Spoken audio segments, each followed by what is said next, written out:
ഈശ്വരീയമായ നിയതമായ സംവിധാനങ്ങളിൽ കൈകടത്തുകയാണ്.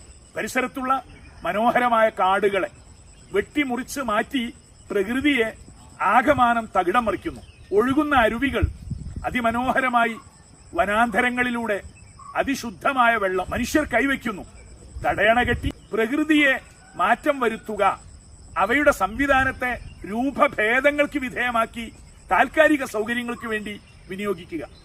അപ്പോഴാണ് പ്രകൃതിയുടെ സമതുലിതത്വം നഷ്ടപ്പെടുന്നു, ബാലൻസ് ഇല്ലാതെയായി കാലാവസ്ഥയെ അത് സ്വാധീനിക്കുന്നു, മഴയും വെയിലുമെല്ലാം ഉദ്ദേശിക്കുന്ന ലോകത്ത് നിന്ന് മാറുന്നു.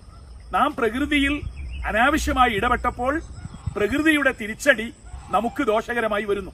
ലഹറൽ ഫസാദു ഫിൽ ബർരി വൽ ബഹരി ബിമാ കസബത് ഐദിന്നാസ്. കാരണം മറ്റാരെയും പഴിക്കേണ്ടതില്ല, മനുഷ്യരുടെ കരങ്ങളുടെ ദുശ്ചെയ്തികളാണ് ഹേതുകമായി വർത്തിച്ചത്.